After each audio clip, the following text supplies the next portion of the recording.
welcome into the Eric Zane Show podcast, the daily show where I discuss news, nonsense, and my personal adventures each and every day of the work week from the Baldwin Ace Hardware Fear Bunker Studio. Thank you.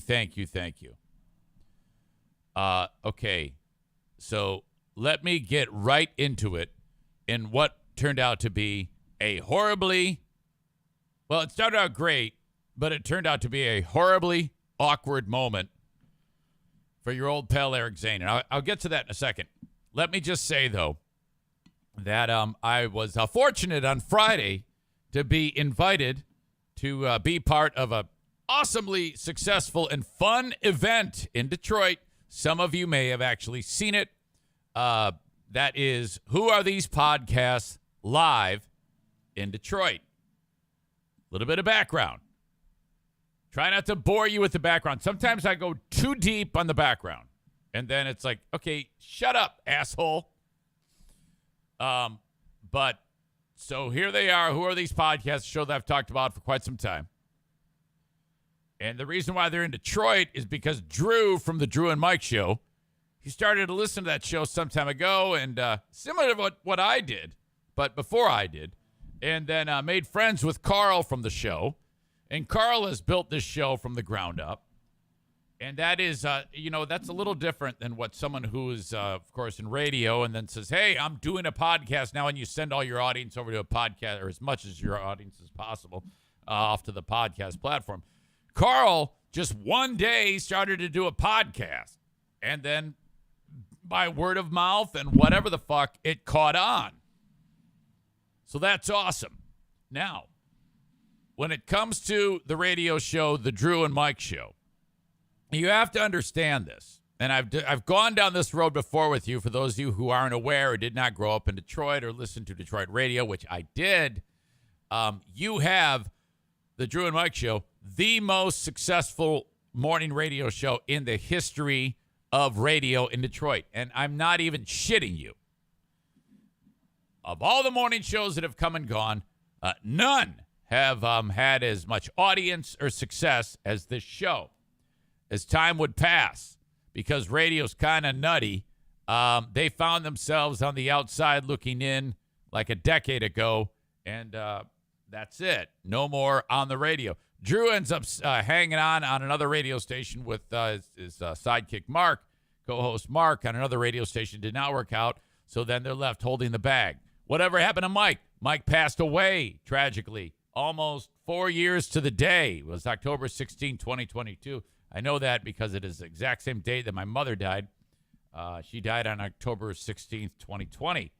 All right, so Drew starts doing a podcast, and it's fantastic. It's a very similar daily show, and he's got the whole cast, obviously with the exception of Mike, and there you go.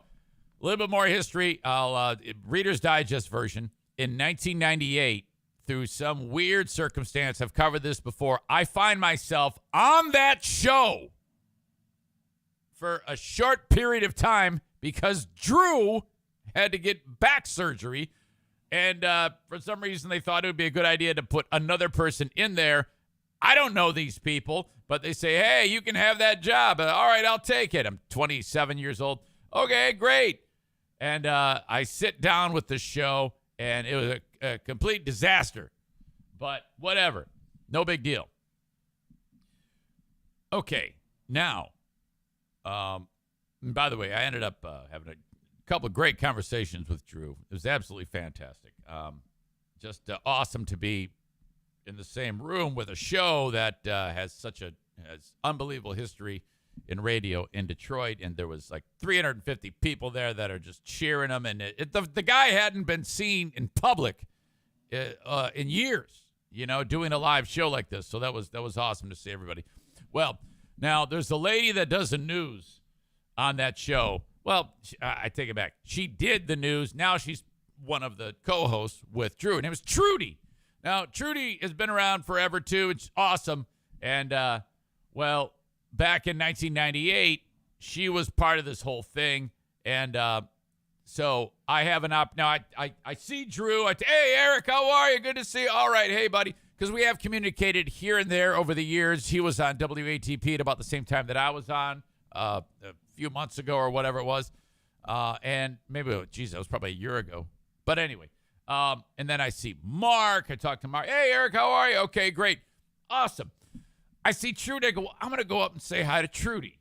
Now, this is where it gets fucked because I think I did a little bit of don't you know who I am in assuming that she would know who I am. Now, this is what I assumed. I assumed that, well, it's never good to assume, especially me, that she would recognize me. You know where this is going. You know exactly where this is going. So I see her, and one of the things I know is that she looks the same now as she did when I worked with her in 1998. So we're talking almost 25 years ago. So as soon as she walks in, I know exactly who she is, of course. And why wouldn't I? Well, amazingly, guys, I don't know if you know this, but most people would have realized, and I didn't, that no one gives a shit about what the hell I've done. So it wouldn't be out of the realm of possibilities for her to never have even paid attention to anything that has taken place with your old pal Eric Zane since 1998. So why the fuck I thought that I could get in front of her and say, hey, how are you? And she would go, oh, hey, Eric, is nuts. It's stupid. But that's what happened. So I'm standing next to her. I've got a water bottle, and she's having a conversation with someone, and I'm waiting my turn patiently. And I want to go up and reintroduce myself or say hello. And she's standing there, and she turns around, and I go, hey, Trudy, how are you? And she goes, well, I'm well. How are you? I go, you look fantastic. So I'm thinking, this is great. And she goes, well, so do you. I'm like, well, this is just as I remembered. As pleasant and sweet as always. And she says, for having just met you. And I'm like, oh, fuck. So I made this ridiculous assumption that she would know exactly who I was. And I go, Eric Zane. Oh, okay. Oh, fuck me. And she goes, you look different.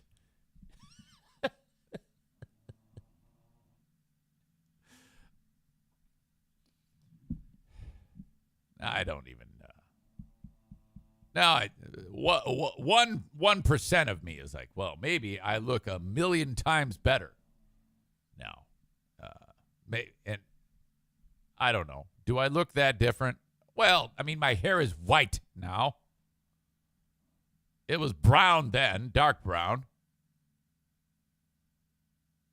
Am I that much uglier? Oh, my God. And I wanted to just crawl away and die. And it was just, okay. I'm so glad it happened, though, because of the level of awkward. It was just spectacular awkward. In the history of awkward, it may be the most awkward. Oh, man, was that spectacular. And I haven't spoken of it till this. I didn't talk to Carl about it. I didn't talk to Drew. I wanted to save it. Now that they're going to hear this, I'll send it to them. Hopefully they will. But Jesus, was that stupid of me. What an asshole. And the thing is, it didn't need to happen because it's not like we're pals. I worked with her for a few months, quarter century ago. Well, why did I feel the need to go up and say hi? I should have just left it alone.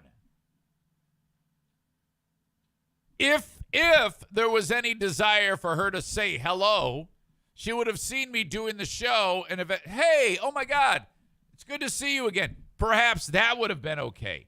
I need to learn to chill. Holy shit, what an asshole I am. It's really, really awful. Maureen says, how could she forget your voice? No, it's not. It's not like that. Oh. Corey says, different means old. Was the wart still on your warty witch nose at the time? It wasn't nearly as profound as when I actually got it removed. But anyway, thank you so much. Josh says, it's karma. It's karma for all the times that you've forgotten names. Maureen says, I hope it was as awkward as when you forgot you had already met me in person. That was pretty awkward, too. I must admit. But, so, yeah, I think that this is karma. Karmatic. Karma-like. Karma in scope. Aram. Did she say, hey, Chief? Aram, your name came up around the campfire this weekend at the Grayling Getaway. My niece, who she's like, so does Aram really write those questions every week? I go, yeah, she listens to Dear Meathead. I go, yes, and Dad loves him. So welcome. It was something for me because I drove all the way to Detroit from here. I got all my work done Friday, drove all the way to Detroit, 2.5 hours. Boom. Do the show. It was sweet. It was awesome. It was fun. Everything worked out fantastic. And then I get done and have to drive 3 hours, 3+ hours up north. Okay?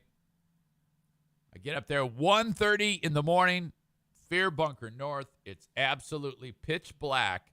And I look up at the sky, and there's a meteor shower. And it was...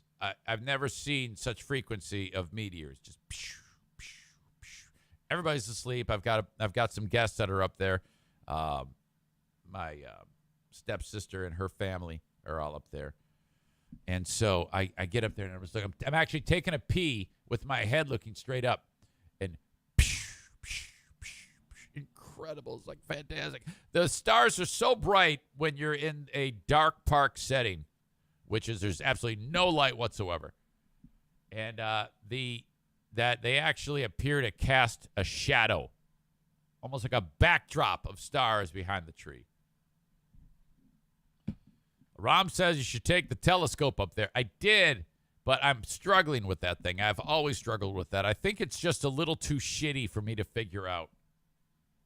That thing is, I don't know if I damaged it or what, but it's just not working. I hope you all had a fantastic weekend. I know I did. It was busy. It was fun. A lot of driving, but a lot of relaxing. Got to see my dad. He did awesome. 89 years old, coming up in March. Always good. Saw Joanne, Charity Scam Mike, my stepsister Elizabeth. Very, very good. I want to thank you for being part of this show. If you're watching on Facebook, YouTube, or Twitter, I'm going to say goodbye to you now, though. If you want the rest of the show, you must go to twitch.tv/Eric Zane Live. Twitch.tv/Eric Zane Live. You can also download the audio podcast. I will post it to all the usual spots online. Apple Podcast, what do you call it? Spotify, whatever. Or just get it on my website, ericzaneshow.com. And download it. I'll post it shortly after I finish this show. So I say goodbye to you now.